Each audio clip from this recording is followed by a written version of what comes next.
O novo decreto de direitos humanos do governo federal é criticado pela sociedade e até mesmo por ministros de Estado. A lei estabelece censura aos meios de comunicação, atenta contra o direito de propriedade e a liberdade religiosa. Especialistas consideram o projeto o primeiro passo para um regime ditatorial. A nova lei que o presidente Lula assinou sem ler passou pelo crivo direto da ministra da Casa Civil, Dilma Rousseff, virtual candidata do PT à presidência da República, dos ministros da Justiça, Tarso Genro, da Comunicação Social, Franklin Martins, e dos Direitos Humanos, Paulo Vanucchi. É um emaranhado de artigos e parágrafos que muitas vezes ataca a Constituição. O decreto provocou duras críticas da sociedade e uma forte reação dentro do próprio governo. Para os especialistas, se for aprovada da maneira como está, a lei será o mais duro golpe contra a democracia desde o fim da ditadura militar. Ives Gandra Martins é um dos mais conceituados juristas internacionais. Ele é autor de mais de 300 livros sobre direito, sozinho ou com outros autores, com obras publicadas em 19 países. Ao analisar o novo decreto, ele ficou impressionado. Um dos documentos com maiores sandices que eu tive a possibilidade de ver nos meus 51 anos de advocacia e nos meus 49 anos de magistério de direito. Catedrático em Direito por 31 universidades no Brasil, na América do Sul e Europa, Ives analisou vários itens do novo decreto. O projeto prevê que o proprietário rural que tiver uma fazenda invadida não poderá mais recorrer ao judiciário. O que eles estão pretendendo é dar direito àquele que invadir qualquer terra, fazer com que, uma vez invadido, o direito de propriedade deixe de ser do proprietário e de ser do invasor. A lei quer evitar a divulgação de símbolos religiosos. Se não pode haver mais símbolos religiosos, nós temos que mudar o nome da cidade de São Paulo. Todas as cidades que têm nomes de santos não poderão mais ter. Será criada uma comissão para controlar o conteúdo dos meios de comunicação. No momento em que se elimina a liberdade de imprensa, nesse momento nós estamos perante efetivamente o início de uma ditadura. Um novo imposto sobre grandes fortunas seria instituído. É um imposto que afasta investimentos, porque aquele que formou um patrimônio, depois de ser tributado em todas as operações, ainda vai ser tributado no seu patrimônio pessoal. As prostitutas contariam com direitos trabalhistas e carteira assinada. Isso não é profissão.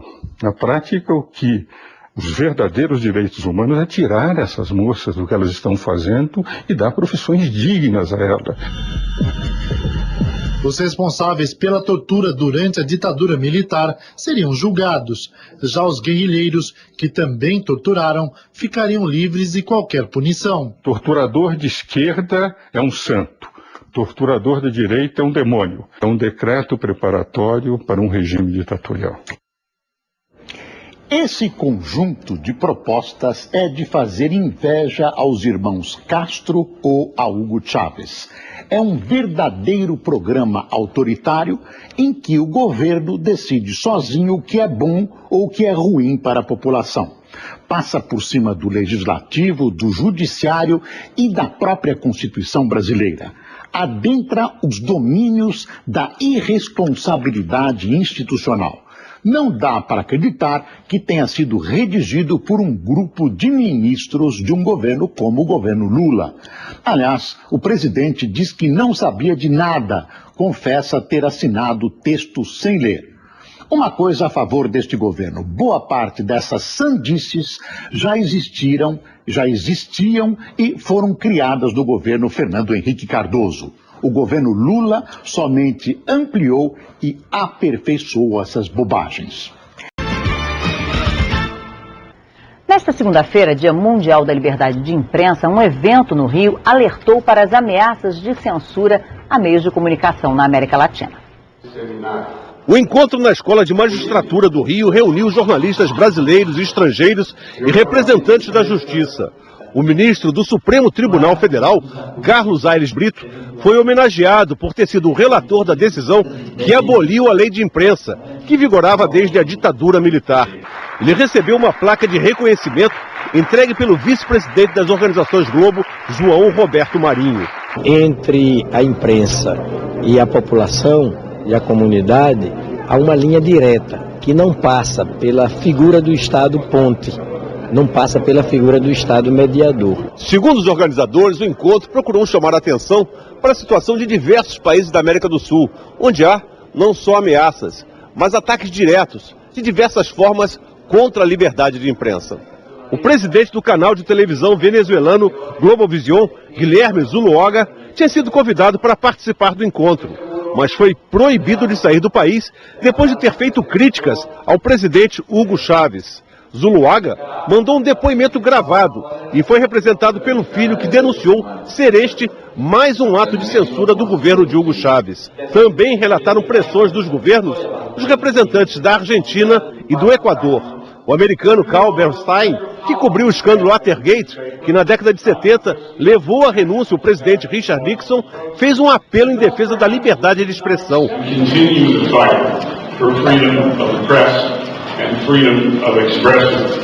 Em nome da Associação Nacional de Jornais, o presidente emérito do grupo RBS denunciou que as anunciadas tentativas de controle social da imprensa são, na verdade, censura.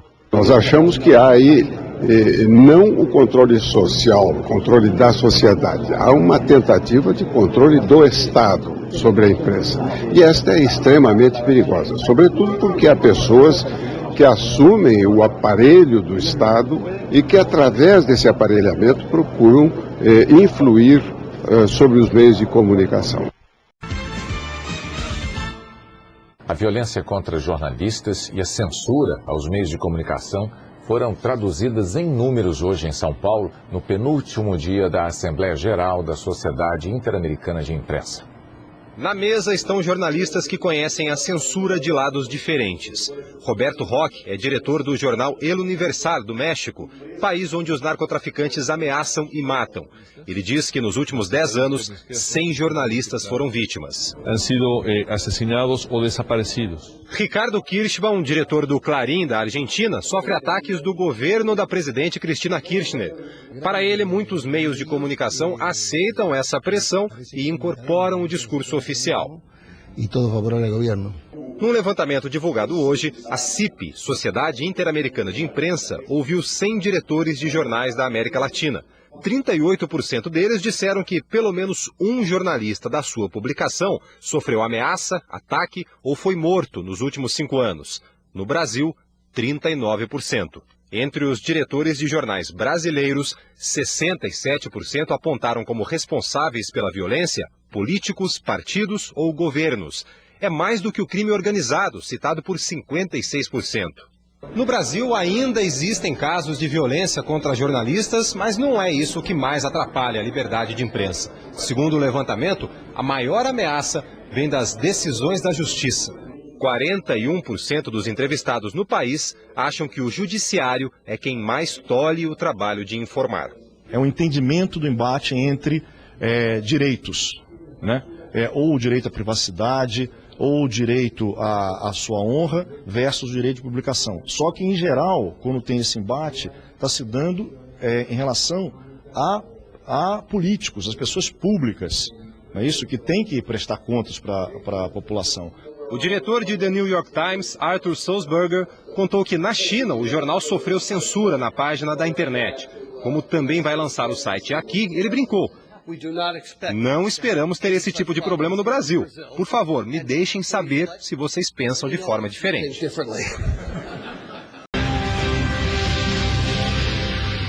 E o Partido dos Trabalhadores está reunido em Brasília para o 4º Congresso Nacional. E é para lá que vamos agora ao vivo com Alex Guzmão. Alex, a principal convidada já chegou? Boa noite. Boa noite a todos. Chegou sim, a presidente Dilma Rousseff abriu oficialmente um encontro ao lado do ex-presidente Lula. Até domingo, o PT vai discutir reformas no Estatuto. E os petistas querem trazer de volta ao debate também uma proposta para o controle social da mídia. Ninguém aqui fala em censura, apenas em reformas na legislação dos meios de comunicação. O certo é que a reportagem da Veja do fim de semana passado deixou os ânimos acirrados dentro do partido. A matéria dizia que o deputado cassado José Dirceu articulava contra o governo Dilma. Joseval. Ok, obrigado. O Superior Tribunal de Justiça suspendeu a expulsão do jornalista americano Larry Rotter, mas os advogados do governo anunciaram agora há pouco que a decisão não anula o cancelamento do visto. O presidente Lula admitiu rever a medida se houver um pedido de desculpas. Os líderes governistas foram ao Palácio do Planalto para pedir que o presidente Lula reconsiderasse a decisão de expulsar o jornalista americano Larry Rotter. A oposição desistiu de participar do encontro. O presidente Lula erra, o estrago está feito sim. É um erro brutal, o maior que o governo dele já possa ter cometido ao longo desse ano e meio de gestão. A oposição não foi lá por isso. Leu nos jornais hoje que o presidente estava irredutível. E ela não ia servir de pano de fundo para fotografia. Na reunião, o presidente Lula disse aos aliados do governo que para reconsiderar sua decisão, o jornal americano ou o jornalista teriam de se retratar sobre a reportagem que dizia haver uma preocupação no Brasil com o consumo excessivo de bebida alcoólica pelo presidente. Aqui no Superior Tribunal de Justiça, o ministro Peçanha Martins decidiu conceder habeas corpus ao jornalista americano, pedido pelo senador Sérgio Cabral Filho, do PMDB. A decisão dá ao jornalista do New York Times o direito de continuar no Brasil. O ministro diz que o Brasil é um Estado democrático de direito e o presidente da República contribuiu para isso com intensa participação política e que não se pode submeter a liberdade a razões de conveniência e oportunidade da administração. O ministro ainda vai analisar o mérito e julgar se o cancelamento do visto de permanência é inconstitucional. Ele deu 72 horas para que o Ministério da Justiça dê informações sobre o caso. Tenho que a imprensa livre é um dos pilares básicos da democracia, do Estado de Direito democrático. Com base no Estatuto do Estrangeiro, juristas consideram que o jornalista Larry Rotter não pode ser expulso do Brasil. A ficha do jornalista americano na Polícia Federal mostra que ele tem visto com validade até 2006. É um visto especial para correspondentes estrangeiros. No ano passado, Larry Rotter ganhou o prêmio Embratel com uma reportagem sobre a Amazônia. Realmente estou muito feliz em ter plena liberdade e autonomia para viajar pelo Brasil inteiro, de Oiapoque a Chuí. Segundo o Estatuto do Estrangeiro, o prazo de 8 dias dado pelo governo federal para que Larry Rotter deixe o país só passa a valer depois que o jornalista americano for oficialmente comunicado pela Polícia Federal do cancelamento do visto dele. O correspondente vivia num apartamento no bairro do Leblon, na Zona Sul. Eu nunca vi esse homem direito aqui, para falar a verdade. Nunca vi, eu não tenho nem conhecimento dele. O apartamento está fechado? Está fechado. O representante da Ordem dos Advogados do Brasil na ONU diz que, de acordo com o Estatuto, todo estrangeiro casado com brasileiros há mais de 5 anos tem direito a visto permanente. O jornalista que nunca requisitou este direito é casado há 20 anos com uma carioca. O fato dele não ter pleiteado a permanência, ou a cidadania, ou a naturalização, não impede que ele continue em território nacional. Por quê? Porque ele está em situação regular e ele preenche as condições necessárias para não ser expulso, que é ser casado com brasileira. O jornal The New York Times elogiou a decisão do Superior Tribunal de Justiça de conceder um salvo-conduto temporário ao correspondente Larry Rotter. Na imprensa mundial, o presidente Lula passou de vítima a vilão. Os principais jornais americanos que criticaram a reportagem do New York Times passaram a atacar o Brasil por tentar expulsar o jornalista e classificaram a decisão do governo brasileiro de preocupante. Na edição de hoje, o New York Times diz que no Brasil, líderes da oposição, associações de jornalistas e de advogados protestaram contra a expulsão e afirma que a revolta contra o artigo do Times uniu governo e oposição. Mas a decisão de expulsar o jornalista acabou com o apoio temporário que Lula tinha conseguido. Para a Federação Internacional dos Jornalistas, foi uma reação exagerada e petulante. O New York Times tem um funcionário encarregado de defender os direitos dos leitores do jornal. O New York Times não disse se vai pedir desculpas e até agora não pediu nenhuma audiência com o presidente Lula no Palácio do Planalto. Em vez disso, fez um convite para que Lula se reúna com o conselho editorial do jornal da próxima vez que passar por Nova York. Hoje, no fim da tarde, o Times divulgou uma nota dizendo que a empresa está satisfeita com a decisão do Superior Tribunal de Justiça, que tem esperanças de que o visto de Larry Rotter seja mantido e que o problema seja resolvido pelos canais institucionais competentes. A suspensão do visto do jornalista Larry Rotter é legal, segundo o ministro da Justiça, Márcio Thomas Bastos. O jornal The New York Times criticou a revogação do visto do jornalista Larry Rotter. A medida do governo brasileiro repercutiu mal na imprensa internacional. A rede britânica BBC deu a notícia com uma foto do presidente Lula bebendo água. Disse que o governo brasileiro pode entrar com uma ação na justiça. O jornal inglês The Independent disse que os brasileiros se negam a engolir a reportagem sobre o suposto alcoolismo do presidente. O The Washington Post publicou declaração da presidente da Associação de Correspondentes do Brasil, que disse se tratar de um caso de censura e perseguição. O The Washington Times reproduziu um despacho da agência Associated Press, dizendo que a reportagem sobre Lula foi baseada em antigos rumores. A reportagem, que deu origem à controvérsia, ocupou quase meia página do caderno principal da edição de domingo. Líder brasileiro entorna o copo, uma preocupação nacional, dizia a manchete do The New York Times. A decisão do governo Lula de suspender o visto do jornalista que escreveu o artigo não mereceu o mesmo destaque no New York Times. Hoje o jornal publicou uma nota de apenas 11 centímetros sobre o assunto. Nela, o editor executivo do jornal, Bill Keller, diz que a decisão de suspender o visto do repórter levanta sérias dúvidas sobre o suposto compromisso brasileiro com a liberdade de imprensa e de expressão. A decisão do governo de expulsar o correspondente do New York Times foi tomada pelo próprio presidente Lula e não foi unânime no Palácio do Planalto. O repórter Larry Rotter ainda não foi notificado oficialmente. Ele está a serviço na Argentina. O governo esperou uma retratação do jornal The New York Times. No último domingo, com base em declarações de Leonel Brizola, de outros políticos não identificados e de alguns jornalistas, o jornal fez referência a uma suposta preocupação nacional com o hábito de Lula de consumir bebidas alcoólicas. No texto, o jornal descreve com sarcasmo algumas declarações do presidente e as classifica como gafes. A embaixadora dos Estados Unidos no Brasil, Donna Reineck, diz que não concordou com a reportagem, mas criticou a expulsão. Não é a tradição de respeito para a imprensa livre e a democracia brasileira. A Organização dos Estados Americanos, OEA, em nota, manifestou preocupação com o cancelamento do visto do correspondente do New York Times. Segundo a OEA, pressões diretas ou indiretas para silenciar a atividade informativa dos comunicadores sociais são incompatíveis com a liberdade de expressão. O jornal New York Times afirmou hoje que a reportagem sobre o presidente Lula está correta. A revogação do visto do correspondente foi assunto na imprensa mundial e também provocou manifestações de autoridades americanas. O artigo do New York Times não representa o ponto de vista do governo americano. Mas a decisão de cancelar o visto não está de acordo com o forte compromisso do Brasil com a liberdade de imprensa, disse o porta-voz do Departamento de Estado, Richard Baucher.